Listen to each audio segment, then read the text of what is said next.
Video చెప్తాను అయి చెప్పు.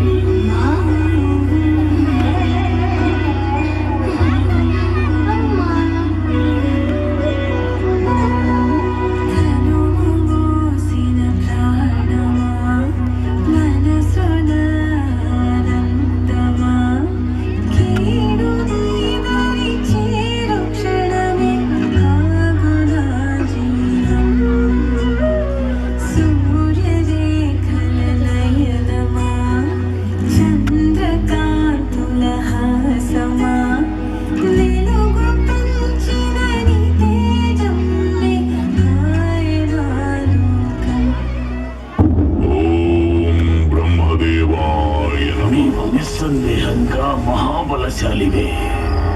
నా సోదరుని వధించిన విష్ణు ఇంకా జీవించే ఉన్నాడు. విష్ణువుతో పోరాడాలంటే నువ్వు బ్రహ్మ కోసం తపస్సు చెయ్యి. బ్రహ్మదేవాయ నమః. కళ్ళు తెరువు. హిరణ్యకశిప, కోరుకో. నీకే వరం కావాలో కోరుకో. అన్నీ కావాలి. ఓ బ్రహ్మదేవా, నాకు వరం ఇవ్వండి. ఈ సృష్టిలో మీచే సృష్టించబడిన ఏ జీవి వల్ల నాకు మరణం సంభవించకూడదు. నా మరణం పగలు కాని రాత్రి కాని, నా మరణం గృహం లోపల కాని గృహం వెలుపల కాని, అస్త్ర శస్త్రాల వల్ల కాని, సజీవం చేత కాని, నిర్జీవుల చేత కాని. వినండిలా హరి కథల్ని, వినందవి తెచ్చే హాయిని.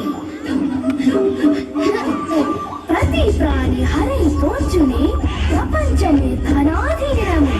హరి భక్తి నీలో ఎంతని, తెలుసుకోవని జాని. హరిని స్మరించితే మనసారా సత్యశక్తి నీకు దొరుకురా. మృగాలిని నీవు చూడనులేవు, అదే నిన్ను తాకిరాలే పాడునుగా. రవిని స్పర్శించలేవైనా తనే కిరణంతో ముత్తులు ఆడునుగా. ఉండదు పైవాటి గద్దం, పైవాడే లేక వ్యర్థం.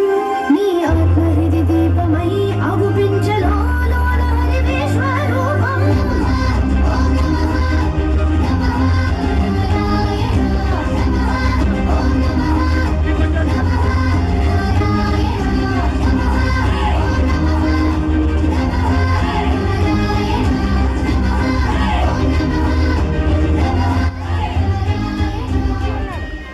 ప్రహ్లాద, సింహాసనాన్ని అధిష్ఠించాలి కనుక చక్రవర్తి కాబోయే ఈ చిన్నారి రాకుమారుని వివేకానికి, సామర్థ్యానికి ఒక చిన్న పరీక్ష పెట్టబోతున్నాను. నాయనా ప్రహ్లాద, గురుకులంలో నీవు ఏ విద్యలైతే అభ్యసించావో వాటి ఆధారంగా చెప్పు. రాజంటే ఎలా ఉండాలి? నాన్నగారు, రాజులు ఎలా ఉండాలంటే పక్షపాతం వహించకుండా సమన్వయం కలిగి ఉండాలి. ప్రజలను తన సంతానంగా భావించి వారి సుఖాలను తమ సుఖాలుగా, వారి దుఃఖాలను తమ దుఃఖాలుగా భావించాలి. రాజు కేవలం తన రాజ్యం మాత్రమే కాదు, తన ప్రజల మనసుల్ని కూడా అతను పరిపాలించాలి నాన్నగారు. ఆహా, ఎంతో బాగుంది. వివేకంతో కూడిన నీ మాటలు వింటుంటే నాకు ఎంతో సంతోషంగా ఉంది. అసురుల జాతి భవిష్యత్తు నీ చేతుల్లో సురక్షితంగా ఉంటుంది. ఆపకం, ఇంకా చెప్పు. రాజు ప్రథమ కర్తవ్యం ఏమిటంటే అతను పరమ పురుషుడైన భగవంతుని పట్ల తన ప్రజలలో భక్తిని పెంపొందించాలి. సర్వశక్తిమంతుడు, సృష్టిని పోషించే ఆ పురుషోత్తముని అందరూ పూజించేలా చెయ్యాలి తండ్రి. ఆయనే శ్రీ మహావిష్ణువు.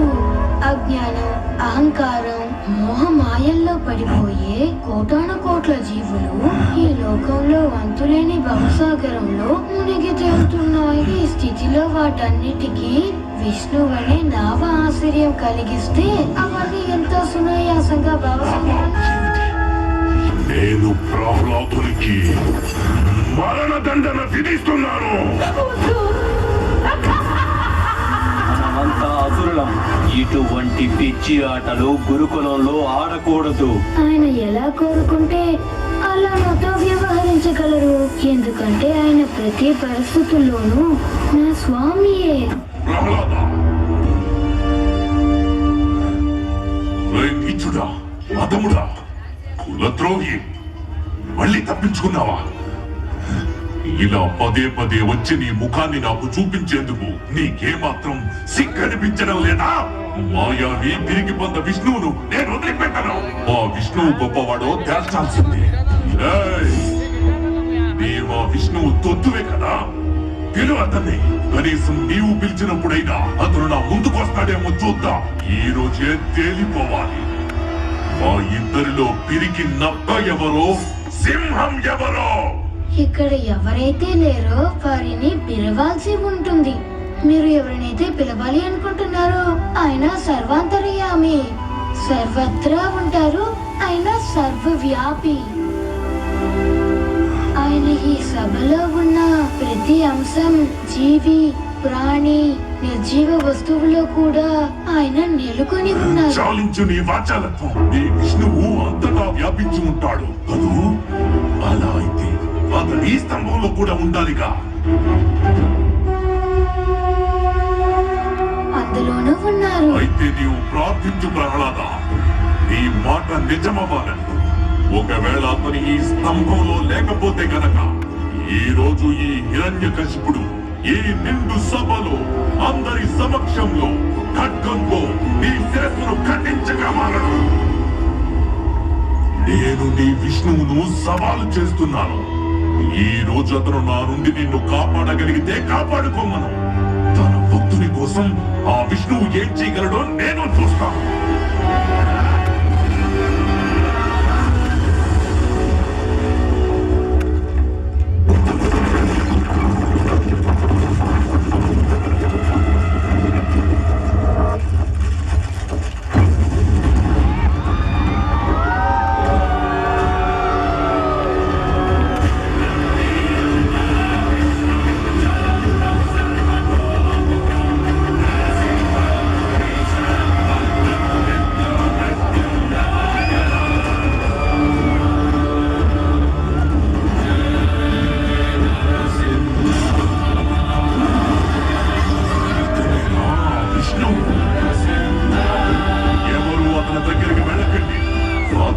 నేనే చంపుతాను.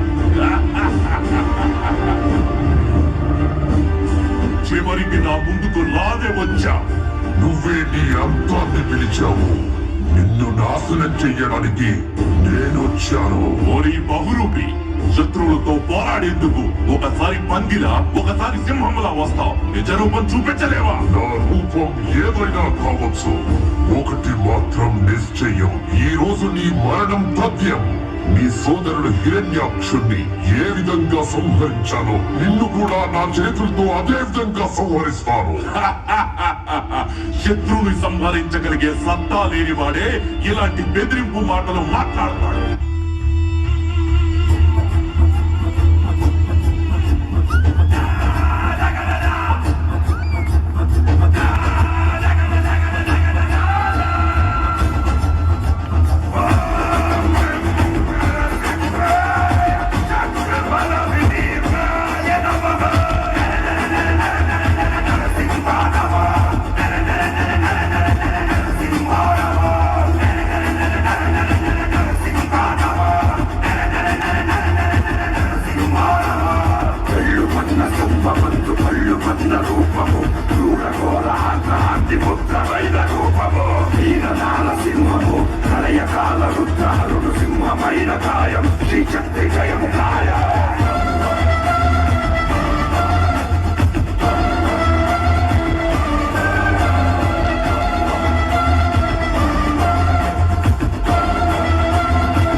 కశ్యప, నీకిదెప్పుడు అర్థమవుతుంది?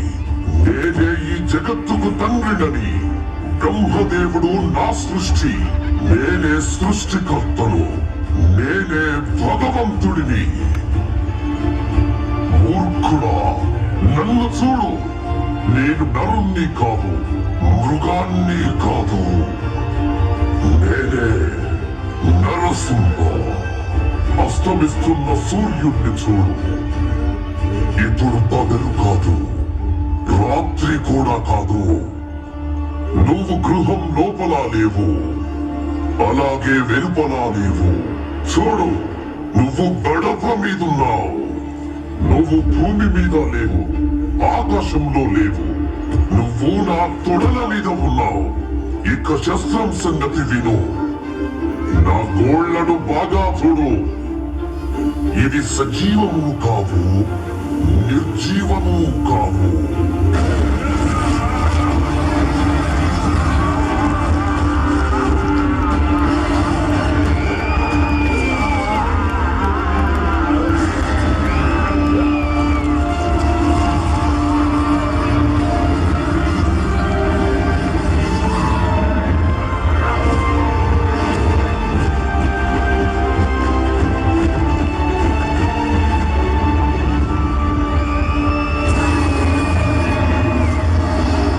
నాయనా ప్రహ్లాద, దయచేసి నీ ప్రభు క్రోధాన్ని శాంతింపజేయి.